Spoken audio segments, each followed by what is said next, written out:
Let me tell you a little bit about Bet Online. It remains your number one spot for NBA, MLB, MMA, boxing. It doesn't matter. Every single prop, every single play, every single point, it's all at Bet Online. When it comes to bets, when it comes to props, everything that you need is at your headquarters for sports betting. That's Bet Online. Head to the website right now, use your mobile device, sign up, get a 50% welcome bonus. Don't forget to use the promo code BLEAV, that's Believe, to get yourself a 50% welcome bonus. Come on, there's no need to hesitate. Bet Online, where the game starts. I hope you're ready to have your mind blown with the greatest health and fitness information on the planet. Yes, bitch!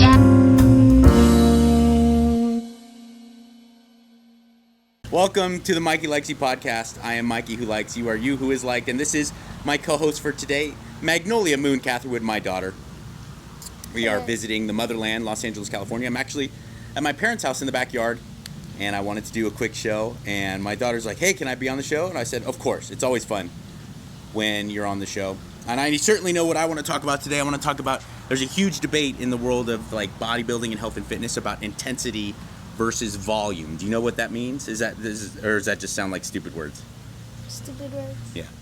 So you understand volume, not only like the volume of like the radio you listen to.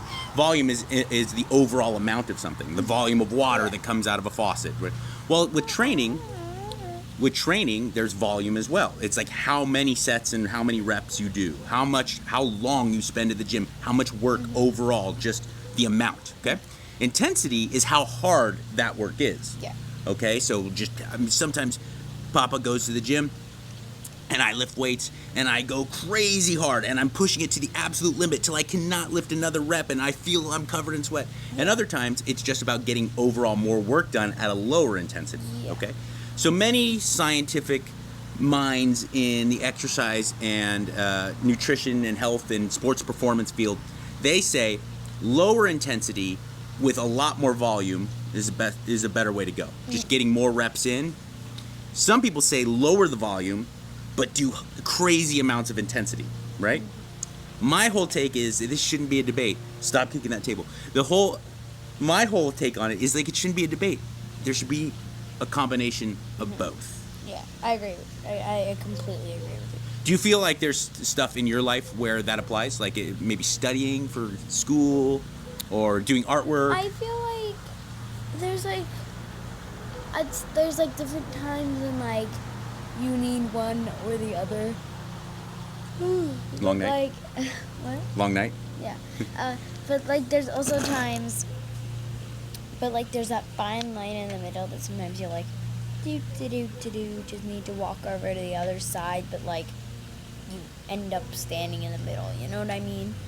Yeah, sometimes you head your way to one side, sometimes to the other, but other times you can find that balance between them. Yeah, sometimes you'll think, like, oh, I'm going to go to the other side, but you end up finding yourself in the middle. Yeah, and sometimes the only way to find the middle is to kind of explore both sides. Yeah. Yeah. No, that's a good point, and I'm glad you brought that up, because I feel like as someone who has made so many mistakes and has tried so many different styles of training over many, many years, because Papa's old, I have found that balance, and the whole bodybuilding world in particular is like on fire right now, because there's these guys that are really smart and they all have valid points. And there's this guy Jeff Nippard, then there's this fella Greg Doucette, then there's this other guy Dr. Mike Israetel. And Dr. Mike Israetel is saying, like, don't train too hard, but do a lot of work. Jeff Nippard's way on the side with the side that Papa tends to lean onto, which is like, don't do too much work, but make sure the work that you do is crazy hard. And I think that the reality is that same with nutrition, with training, it's actually, there is no one way you got to do it. You got to find the balance between the two. It's like making artwork. There's no right or wrong way to do your paintings. There's no right or wrong way to do all the different stuff that you do. You've had to work to take different tactics from different people, and you make it your own, right? Yes. The thing with training is that it's when you're talking about weightlifting in particular, it's a stimulus. It's a stimulus that you're looking to achieve, okay? And you can achieve that stimulus by training really, really, really hard and doing 1 or 2 sets, right? But the key to training that way is that you have to be really good at it. You have to already be strong. You have to already have practiced the exercises to get the skill to be able to do those exercises in that fashion. Yes. So, here is my overall take when it comes to volume versus intensity. They both have value. You should definitely do both. At some point, you got to figure out the way to best blend them. I like to blend them within the week, meaning I will have one training session devoted to body parts or to the body parts of my body that I have split into pieces. I will have one that I devote to training really hard that is very short in duration and it doesn't have a lot of volume. I will then come back later in the week and train those same body parts with a lot more volume, with a lot higher reps, with a lot lighter weight. Yeah. There's also the approach that you can go to by combining them within the same workout. If, say, you're going to train some back, go in, do some pendlay rows, do some weighted chin-ups, and do 1 or 2 working sets really, really heavy. Then later on in your workout, go back and do some cable pull downs and do 20 reps with really light weight. Get the best of both worlds so that you can combine the different rep ranges, the different energy systems, and you get the different forms of stimuli. The reality is that when it comes to training, when it comes to nutrition as well, my take on all of this is chill out.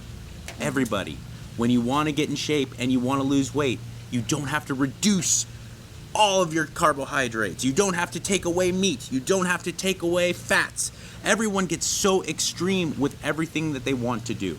And Taking away meat is the worst thing you can do. Yeah, I mean, Mags and I don't even understand how a human can live without meat. I know, right? You would have steak for dessert if you could. You'd love it. Eat meat for lunch, dinner, breakfast, and every meal of the day. That's why we moved to Texas, right? There's nonstop steak. And I went to the gym yesterday, and I saw a guy I went to high school with. And I haven't talked to him in a year. And he and I were having a conversation, and he had lost a bunch of weight before COVID, before the lockdowns, and he gained a bunch of weight back. And he was asking, he's like, Mike, man, give me some advice, give me some tips. And I said, let me guess what has happened to you, sir. You did do that. You had an amazing transformation. He was showing me pictures. He lost a bunch of weight. He looked great. And then COVID happened, and he's got a family, and it was hard on everybody. And his job wasn't what it used to be. So he started stress eating, and he gained a bunch of weight back. So now he's stuck in the position where he so desperately wants to get what he once had that he's actually training more than ever, and he's training harder than ever, and he's trying to diet harder than ever. And sure enough, what has happened? He burned himself out. And now he's in a worse position than he was even before, right? Because he needs to take my advice. I'm telling you, chill out about it. You can want what you want. You have your goals. And there is certain stimulus that will achieve those goals over a long period of time. If you want everything right this second, you're only going to end up digging a deeper hole for yourself. So when it comes to training, don't be an ideologue and say, no, it's all about intensity. Volume doesn't make any difference. And then next thing you know, you're doing 1 set every 3 to 4 days. And you're under training. You're not getting enough stimulus. Also, don't be like, hey, bodybuilders for years, it was all about volume. So I'm going to do 25 sets twice a day. And then I'm going to drive myself into the ground and my cortisol is going to be through the roof because it has nothing to do with intensity. If it had nothing to do with intensity, it was all about volume, which I do think hypertrophy, there is a higher volume approach when it comes to building muscle. That is absolutely true. But if it was all about volume, then bodybuilders would train for 12 hours a day, literally, because they're willing to do whatever it takes to have the biggest, most muscular, leanest physique. So if it was all about volume, they just keep adding volume to the point that they'd literally be training all the time that they weren't sleeping and eating. And of course, that's not the case. As you get stronger, as you get more competent in all the movements, you're capable to drive that intensity up. Therefore, you're going to need less volume. So it is this balance that you have to find. Okay? Higher amounts of volume are great for hypertrophy. But there is, of course, everything is dose dependent. If you're going to drop your carbs a little bit because you want to lose some body fat, sure, that's great. But it's dose dependent. Don't get extreme. Chill out. Everybody chill. Everybody chill. Wow. What I'm saying is your mind frame can't be so extreme. It's all about intensity. Therefore, I'm going to chop down my volume to nothing. Well, that's not true. You need to be flirting with failure. Well, it's all about volume, so I don't care about failure and I care about intensity. I'm just going to train over and I'm going to do set after set after set. Well, that's not true. You should be upping your volume a little bit if you're looking to gain muscle, but not at the to the sacrifice of your intensity. You got to find that balance. Play with things and have that feeling of overall comprehensive patience and understanding and self-awareness to not get so extreme about it, right? What is your take? Because you honestly you are better at regulating your eating than even I am. Like when you will go and you will order ice cream at the Dodger game or whatever, and you'll be like, okay, I've had enough, and you put it down. Like I have what's your secret to being so like good at regulating things? Sometimes I'll just eat until my stomach kind of has this weird feeling like it almost like doesn't taste good anymore. And that's when I'm like, I put it down, and like, it's kind of better, and like, I think about it, like, it's kind of better melted, you know? Like, if you grab something and just eat it all at once, you're never gonna have anything left, you know? Like, part of the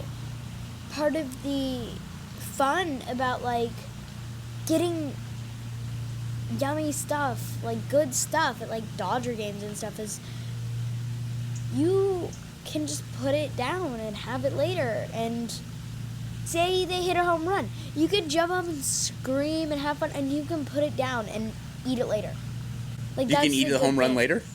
No, I mean you can eat. Let's say you have a Dodger guard and someone hits a home run. Yeah. You're saying you can just put it down and eat it. That's literally what you did. I think you did save your hot dog for later, and then you saved your ice cream for later, and then you were like, you know what? I'm not even gonna finish this ice cream, and then we poured it out. Yeah, because it was in a helmet, and we poured it out and saved the helmet.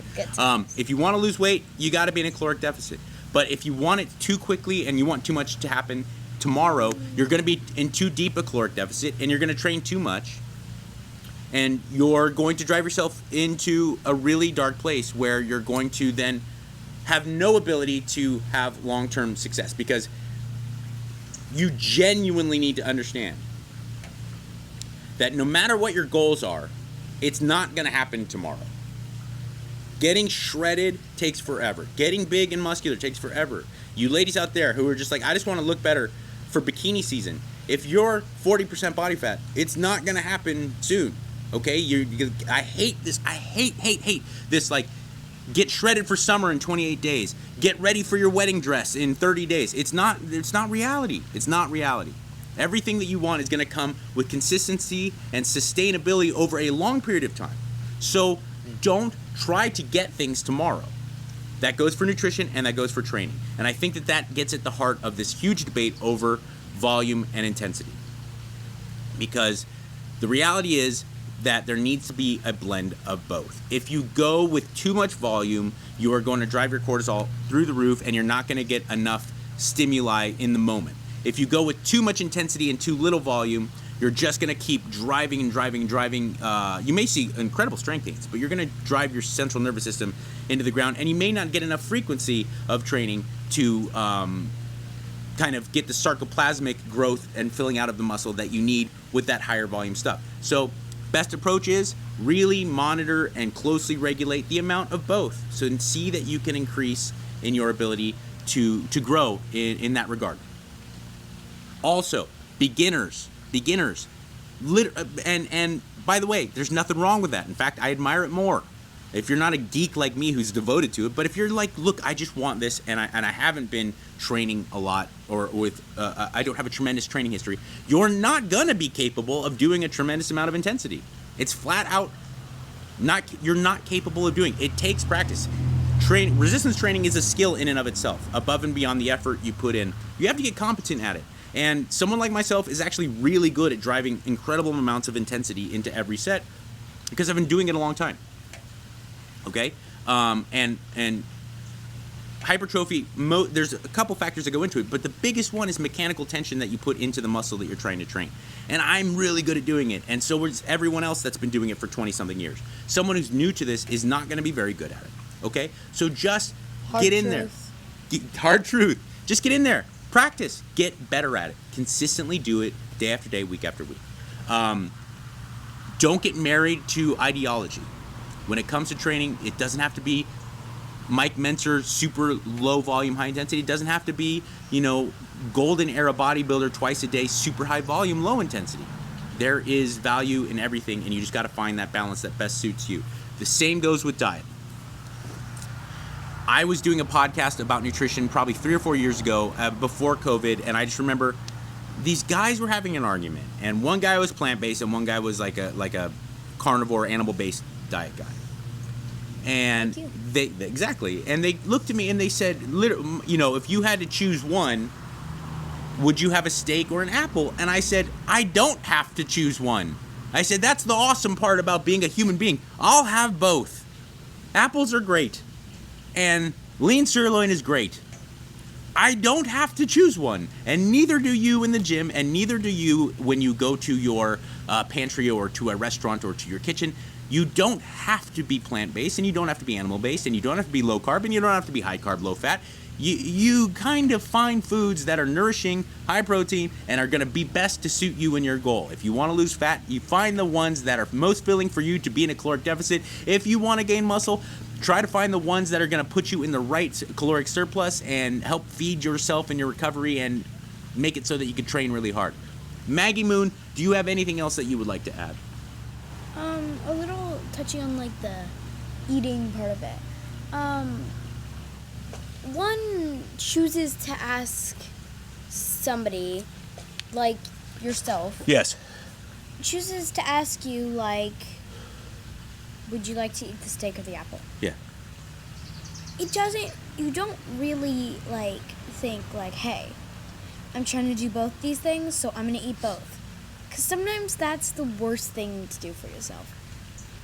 Just eat the one that sounds better, honestly. In the moment. Yes. Right. No, I think on in a real life situation, if you don't want both, don't eat both. You're right. You eat the one that sounds better in the moment. Because that's just the worst thing. What to I do was for saying yourself. though is like people have this weird thing nowadays where their whole train of thought is like, I can't eat the other. I have to eat one or the other. And I'm saying that no, you can really enjoy an apple and you can enjoy steak. Yeah. That's a great part about being a human being. But you're right. If you're not hungry for both, just eat the one that sounds best to you. Right. Yeah. That's a good point. All right, please stop kicking the table. I'm never gonna ask. If I have to ask you one more time, I'm gonna throw you in the pool. Please, if you find this stuff a little bit confusing, what you should do, head to my Patreon. I will put the link up for you. And I have a top tier availability, meaning that I will be your trainer. I will help guide you through all of this. Help to find the right diet plan and the right nutrition that best suits you. Help to find the right training to best suit you, to help meet your goals, whatever they may be, whatever your level of experience is, whatever your lifestyle may be. I like doing it. I have availability. Please, if you are interested, the accountability that comes with checking in with me all the time, it makes a big difference. I work with people for that reason. I may know a lot. I probably know enough to train myself, but I like being able to answer to other people, and I like being able to learn. So, again, I will put that link up for you right here. It is my Patreon. There are 3 tiers of patronage that you can get involved with. The top tier being that I personally train you, take care of custom-made nutrition and training plans and that whole thing. And my daughter is Magnolia Moon Catherwood. Thank you very much for being my co-host today. And in this crazy mixed-up world that makes you think that nobody cares, remember, I care. I do too.